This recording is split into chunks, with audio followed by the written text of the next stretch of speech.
Hello, hello, everyone. Good morning, good afternoon, good evening to all of you around the world. We are back here to give you some inspiring stories around the world. Today, we have a very special guest. She is amazing. When I saw her studio, I was like, oh, wow, I was blown away. So anyway, I want to introduce to you Andy today, our featured guest. Andy is an audiobook narrator. Maybe you would think, what is that? I am questioning that too. But anyway, she has an inspirational story of resilience and perseverance. And mind you, she's a former mental health therapist. I like that. So who was hit, in a life-changing car accident and lost it all and built her life back from the bottom up? Isn't that inspiring already? I am inspired already just hearing that. So anyway, without further much ado, I am going to introduce to you our guest, Miss Andy Garcia Ruth. Hi, everybody. Welcome. Thanks so much for having me. I really appreciate being a guest on your show. Thank you. Welcome. I appreciate it, you being here, because our goal here is to empower women who might be in the same situation. Some women who are hiding there or out of fear, they don't want to do anything. So we're here to help you. So Yes. to get started, I just want to ask a little bit about you and tell the world who you are. Yeah. Well, my name's Andy. As you hear, I'm an audiobook narrator. I live in Kansas City, and I'm here to share with you guys my story and a little bit about what happened and my journey. And I'm hoping that it brings inspiration and hope to all of you out there. In case you're kind of wondering kind of what an audiobook narrator does, basically, I work with authors and publishers who have published works of books, and I record it, and I narrate the stories as a storyteller, a voice actor, and then those are published on like Audible or other apps for people to listen to. So that's how I spend my days in my studio recording books. Nice. Yeah. Nice. I really like the look of your recording studio. How Thank small you. is it? I mean, what's the size of your? It's pretty big. I've got a lot of room. It's a pretty good size little space because you don't want to feel claustrophobic in your studio because Right. You can even dance there. Oh yeah, like seriously, I'll stop and do kicks and stuff when I need to stretch or get some exercise. How fun is that? How Yeah. fun to be an audiobook narrator, Yeah, it's worked out well. Okay, so that's nice. And so based on what you're doing right now. Yeah, do you want me to share with you a little bit about my story and my journey, how I got here? Yeah, I was gonna hear a little bit like when you start doing audiobook narrating, like how do you start, kind of get an idea of what you do. Like as in like what's the process look like or Yeah, how I yeah, got or okay.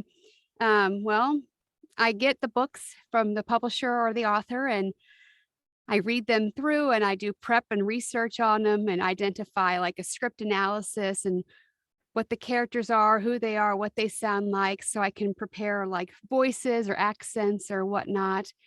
And then I record wow. it. And then I send my audio files off to my post-production engineer and Uh-huh, they proof it, make sure I don't make any mistakes. Like I said the wrong word here or there. uh-huh. And then they edit the sound. And if I had any errors, I re-record those errors and then they make the sound, ready for a release. And then we Mm-hmm. send it off for publish. Wow, that's It's a it's lot a of work. process. It's a lot of work, Mm-hmm. but I love it and it's the best job in the world. Oh yeah, I mean, you can be anybody you want, right? Yes. Because the Yes. book has so many characters. So Exactly. Yes. So wow. I have so much freedom and creativity. And like you said, I can escape and be all these different people and ages and have different experiences as I kind of live vicariously through my characters. It's I so want fun. that. Yeah.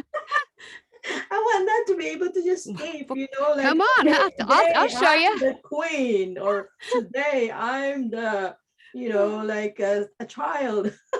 It's true. So yeah, how amazing, how amazing. So yeah, you have a very inspiring story, and I want you to share that to the world, because, you know, someone might be in the same spot, and this is your chance, you know, to hear somebody's story, and hopefully you can also be able to move forward or take some action, and, you know, see what power you got that you did not even discover until you decide to take action. So here we go. I want to hear from, let's hear from Andy, her inspiring story, because it's really inspiring, I tell you.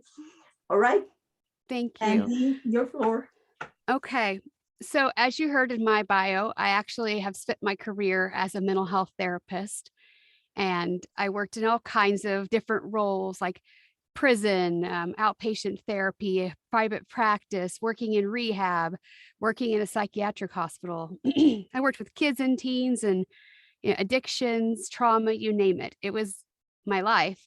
And one night, actually 3 years ago to the day last night, I was driving and I was hit by somebody who was negligently driving. And actually, I had my daughter with me too. Oh. And it was a really bad accident. And I actually, obviously, you know, outside of the physical problems like my neck, my back, my wrists, my legs, my ankles, all of that being destroyed and beat up and broken and sprained, I sustained a pretty bad head injury. So I had some damage done to my frontal lobe, my temporal lobe, and my occipital lobe. And all those different parts of the brain impact different areas of functioning. So it was a pretty tough road. Not too long after the accident, I actually had to move in with my mother because I needed kind of full-time caretaking. Also, I was having to learn how to speak again. Oh, wow. And you don't realize it, but when you can't communicate, that's a problem. Like it's like a thought bubble. Like I could see the words that I was in my head wanting to say, but my brain couldn't connect them to actually speak them. So I would be like, so it's called aphasia. It's called word finding. Is there like a sound or, you know, anything that comes out to your mind yet, or to your, when you say something yet just can't understand? So sometimes with like the aphasia, I would be like, like you're just kind of stuttering and you can't get the words out. They just will not form. Or sometimes you forget what the word is. Like you're like, that thing, you know what I'm talking about? It's that thing. And they're like, no, what thing? It's like a game of charades. So it was really tough. And obviously it's tough. I'm a wife, I'm a mother, and my husband, you know, he's a pharmacist and he still has to work. Yeah. So it's hard to be separated from your spouse because he has long hours as a pharmacist. And so it was really challenging, just that first initial step, being separated from your family, and very frustrating to not feel like control over your mind and your words. Right. And then so, if I may ask, you stayed with your family separated from your husband and children? My daughter would come over as well, though. So I had her as mostly my husband and my fur babies, my doggies. So he had them. Yeah. And yeah, it was helpful. It was helpful to have my mother and my father, obviously, because I don't know what I would have done without them. But I guess the good news is, as I was a therapist before this, I kind of knew right away, like, uh-oh, there's some problems. I'm having really bad PTSD, intrusive flashbacks. I was scared, so scared all the time. And if you don't know, I'm sure a lot of people do, like trauma is really hard because it impacts your body. And so you're having physiological responses. And I mean, I was so scared I would sleep on the floor underneath my dresses in the walk-in closet, just curled into a ball Oh, wow. because I would hear sounds and I would get restartled thinking it was like a car accident all over again. Right. And it was really tough. It was really tough. I started doing rehab, which is Mhm. occupational therapy, speech therapy, physical therapy, and what's called vestibular therapy because I have double vision Oh, right. and I can't see and I have balance problems. There's all these little things you take for granted that you don't think about, like I can't stand up to take a shower, or if I try to bend over to pull up my pants to put on my clothes, I would fall over. So there's just all these Oh, problems. wow. And it was tough. On top of that, Mhm. many people that have a traumatic brain injury and a post-concussive, we have sensory problems. So like for example, normally I live kind of like this where there's low lighting. I Mhm. wear sunglasses even still a lot, Yeah. and I have earplugs because the noise and the bright lights are just too much. Even people Yeah. talking, I was like, Mhm. oh. So thinking of all that together and then trying to work didn't really work out. Yeah. And I had just started my dream job, Mhm. and it was absolutely heartbreaking to lose your job. I've never lost a job because I'm unable to work. And I was like, okay, this sucks. Maybe I'll get better one day and, go back to a different job. But as you have a license, I tried to renew my license as a therapist and it wouldn't let me renew. So I had to call the Oh, board and they let me know that having a traumatic brain injury is a exclusionary criteria and that I can't be a therapist anymore. oh, And right. and in that moment, like I just shattered because it was bad enough to be injured and have physical injuries, have emotional injuries with your trauma, Uh-huh. have struggles with functioning, but then overnight to lose your career, it's like Yeah. a sense of yourself is gone.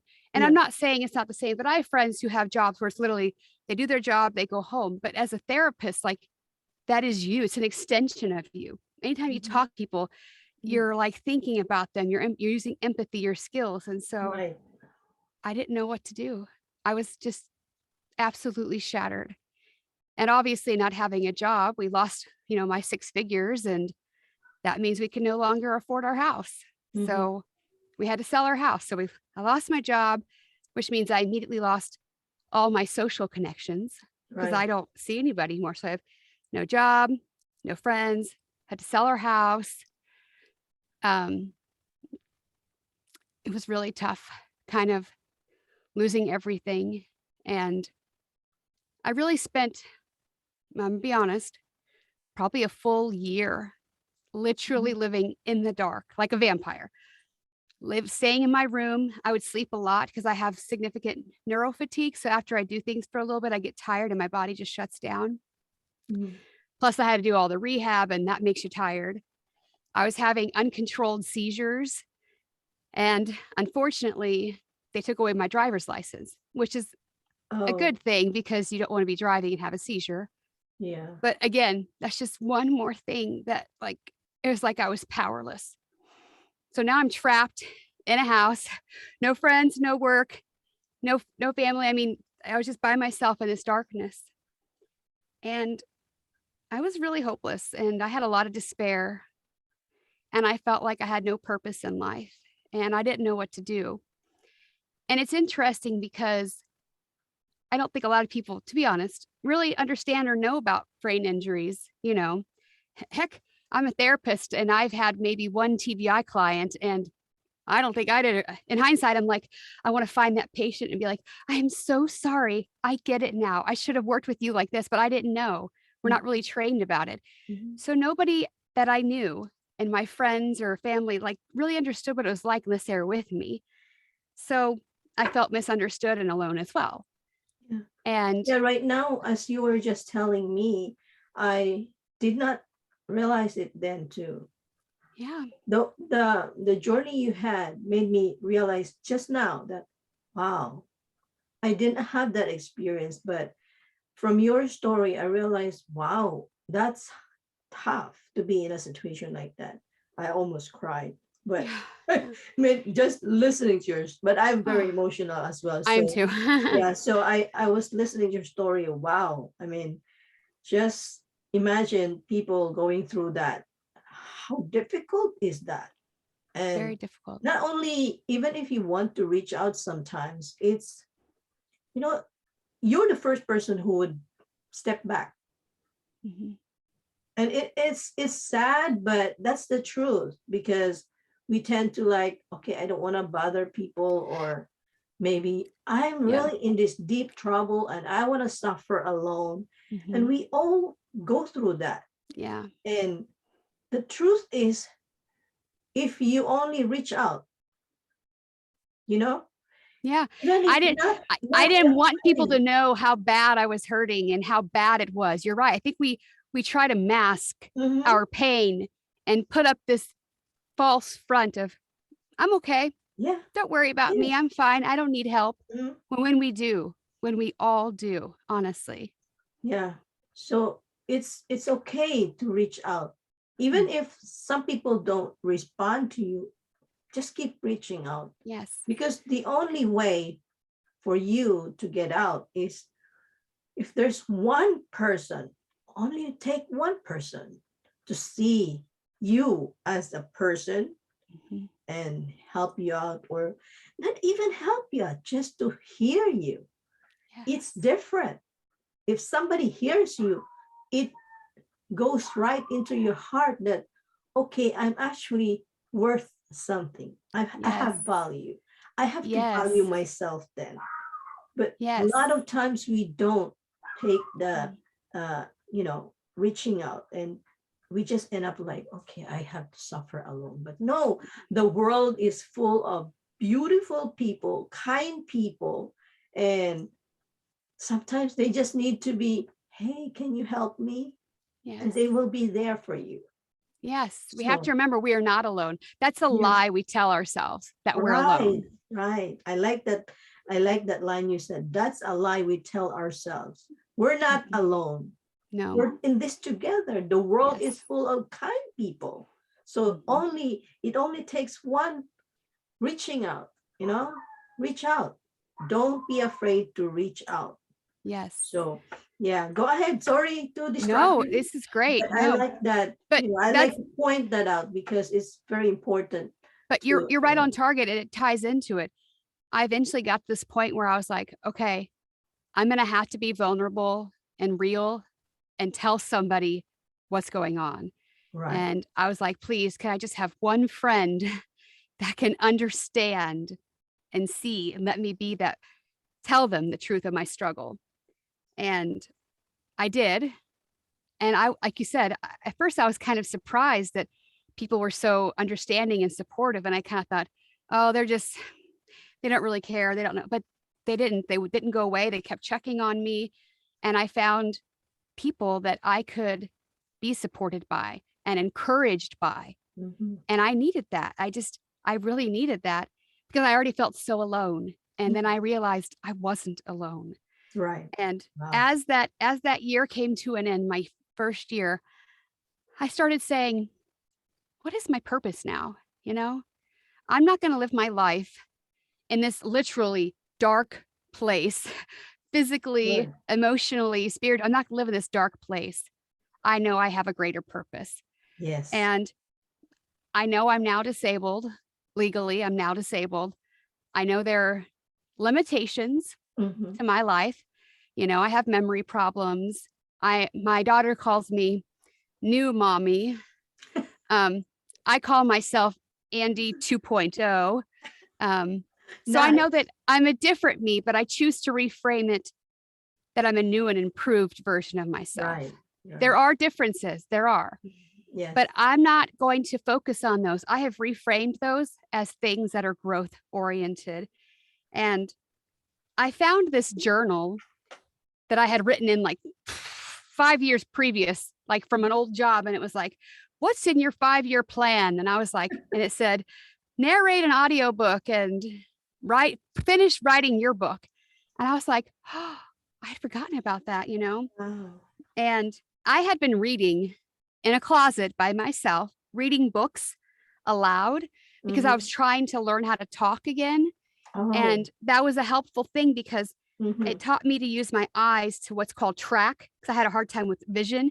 So I was trying to track the words on the page, make myself say those words aloud. So I had been reading aloud for a long time by myself in private in a closet where no one could hear me, because I was embarrassed to have people know that I was having trouble and not knowing how to talk. Normal. Yeah. Yeah. And I fell in love with that process of literally having a story and just reading it aloud. It was helping me heal. Mhm. Yeah. And it seemed like such a natural thing to move into doing that for real. And so this audiobook narration is a part of my story. It's a part of my healing. And that's why I'm so passionate about it. It is like every time I think about it, I think about the fact that words healed me, my voice, and I love it. Wow. Wow. So so touching. And I was listening to you like, oh my goodness, she's gone through, but look, she's better now. She is doing so much. And yet there's people that I was once in that situation where I think my life is okay. And I just keep quiet, like, okay, I'm contented, I'm happy, I don't have to do anything. But you know what? Life is a journey. So when you think, oh, I've arrived at my destination, but you're still alive, you're still living. So you want to keep going. And the best part is share it. Share it to others who are going through. If you, like me, I was doing that, like, okay, I'm done, I'm okay, my life is good, very good, I have nothing to ask for. I had that mantra for a long time, actually. And I was like, okay, no, no, no, no, now I'm changing it. And as I hear your story, for 3 years, I mean, just within 3 years you made it. How amazing is that?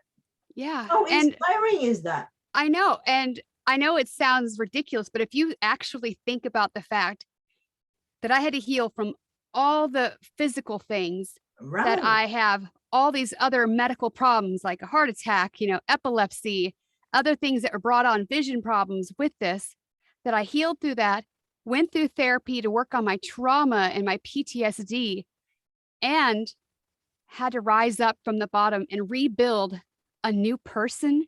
Yes. Like I literally never would have believed that was possible, that you could lose literally yourself as a career. And I mean, if you had asked me 2 years ago, 1 year ago, 5 years ago, if I'd be doing this, there's no way I would have even dreamed that I'd be doing this. And so to me, that just goes to show that we have no idea what we're capable of doing. There is so much more that we could do. And I think that challenges this foundation of fear that we have.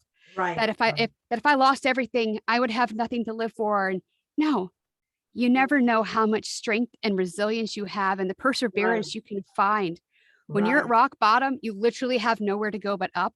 And it's a chance to reinvent yourself. Right. And if anything, I have found this amazing level of peace in this new life that has been brought on by fire and the worst circumstances you could ever imagine.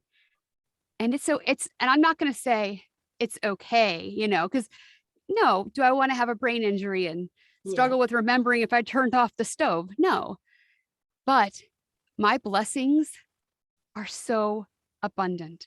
They're so abundant. Yeah. I kind of think that it's like a miracle, in a different way. I think there's so many different miracles that happens in our daily life. But if we're so focused of a miracle, like, okay, a miracle that, okay, Jesus showed up in my door, that's a different miracle. But there's so many miracles in life that we don't even think of it as miracle. Yes, I completely agree. And my situation is miraculous. It really is. I mean, that's how I see it, because just imagine you've gone through that severe damage, right? injury, not damage, but injuries. And it's severe because you have to go through all, like you've lost it. You can't speak. I mean, just one, not being able to speak. That's already a difficult journey. And so if you're able to speak now fluently, inspiringly, beautifully, you're talking like nothing actually happened to you. I hear you. I said, wow, she really talks well. I'm not even to that point, I tell you. And I've been speaking. I didn't have that experience to be unable to speak, right? But yet you have the gift. You got the gift, right? So Thank you. just think about it. Anybody who's listening, if you have gone through something, you can do something too. Yes. Of Don't course. feel like it's hopeless. Don't feel Yeah. like it's over. Don't feel like it's over. There is more you can give. Yeah. Life is never over. You just have to take action. Yes. Reach out. And so beautiful, beautiful. I'm close to tears, I tell you. Every moment is like, oh my gosh, this is just this is the kind of story I like to hear, because there's many people that think, oh, my life is insignificant. I have nothing to tell the world. It's, just basic. No, it is, your story has power, because that's who you are. You became who you are with your story. But if you don't share it, nobody will know. Yes. Nobody will know it. So yes, I encourage everybody to share their stories, because even if the circumstances were different, there are things that we've all can connect and relate to. Right. We all have experienced loss and grief and obstacles, so we can see to that part together and connect there. All right. Wow. Thank you for sharing that beautiful You're story. so welcome. I It's my love, pleasure. love those stories.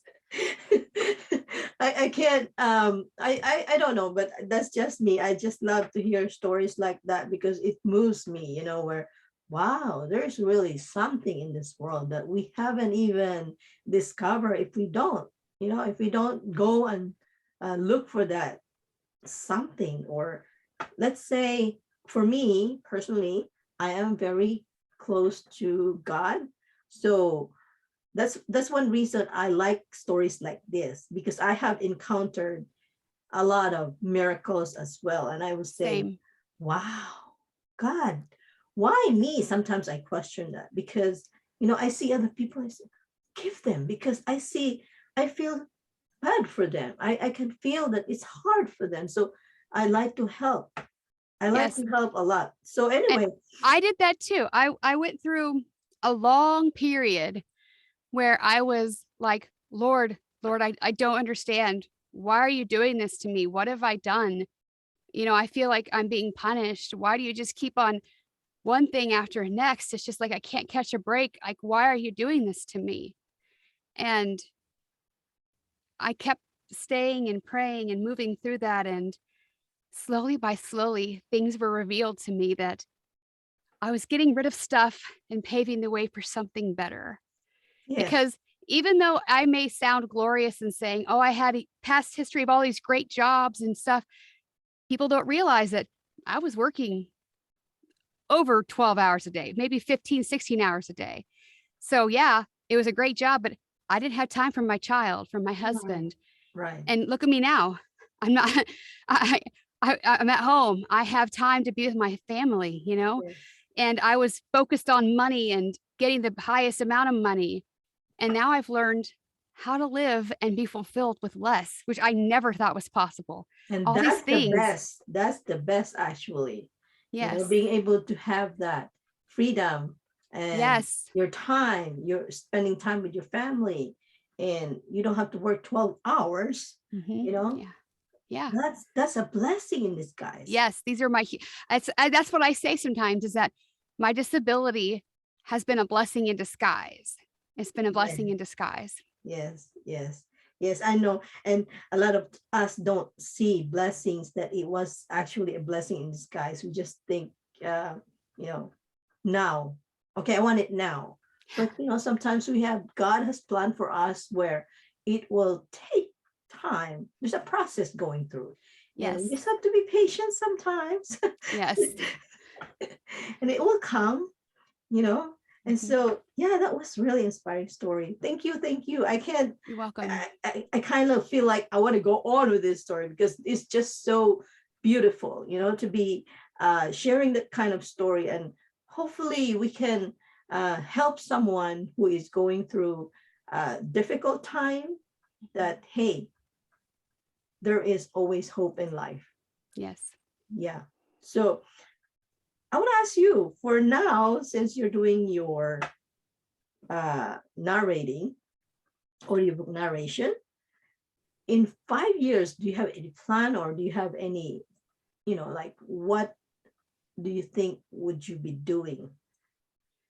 I actually did make a 5-year vision board. Oh, And so I like just that. thought I about like this. that. Do you have it And there? Do you have I it do. there? It's behind me, right outside my studio. And on it, I broke it down and I have like a section that's like family and faith central, and then like self-growth for me, and then kind of the work life, like the things that I want to see happen. And a big part of it is obviously continuing to grow, with body, mind, and spirit, be there for my family. I only have one daughter. And Oh, so I want to be there for her for the next 5 years as she's growing up. how old is And she? she is going to be 9 here pretty quick. So she'll be a teenager in, 5 years, close to graduating. So I want to make sure that I can be that mom. And Mhm. I want to work on life at home. Now, obviously, being disabled, I can't have a career and even in audiobook narration the way somebody who has not had these struggles, like they can Mhm. sit here and record for 10 hours a day, and they do a lot more than me. Uh-huh. But I'm still able to be successful and I stay busy, and Yeah. I'm able to be from home where I can take naps and relax. And my goal also was a big part about giving back, Uh-huh. because as a therapist, I used to do a lot of public speaking engagements, Mhm. teaching others. And I want to do that as well, educating other therapists about this thing with Mhm. trauma, TBIs, Mhm. disability, but also the general public so that they know. So this is actually fulfilling part of my 5-year plan to be able to share my story with others. So thank you. Wow, wow, wow. So I just want to point out something that when you were saying I'm disabled, but I kind of want to go against that. We could say I'm differently abled. I, That's why I I call don't myself I don't 2.0. really I don't really see the disability in you because the truth is there's a lot of people that are well, that they're disabled because they don't want to do anything. That's true. It just kind of hit me that, wow, I love that. how We could all you have say, limitations, just differently. how could you say you're disabled, yet you're doing so fine, so good. And here are some people doing, I was one of them when I was like, okay, I'm good, I'm good, I'm good. I was disabled that time. Just think about it. I just thought about it like, oh my gosh, I was disabled. I didn't know. Hmm. so, Yes, so yeah, that's a great challenge. I love that. I love that. yeah. So I just want to say that because for anybody who's watching that, hey, you decide you want to be disabled and do nothing, even if you are able, or even if you're disabled, you can be able to do something. So it's a challenge for all of us. So, well, and that's a nice challenge, I think. I think so. You have a last word? My last words are I just want to reiterate, don't give up on yourself. There is a plan for you, even when you can't see it, Mm. even when you can't dream it.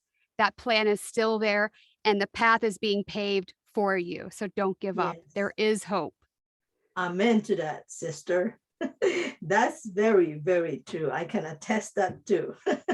So, well, thank you Thank again. you for having And me. I was enjoying your story, and I will enjoy it forever, because it's just inspiring that, no matter what happens, there is always hope. Yes. So we'll see you next, guys, for our next guest. Bye-bye, everyone. Bye.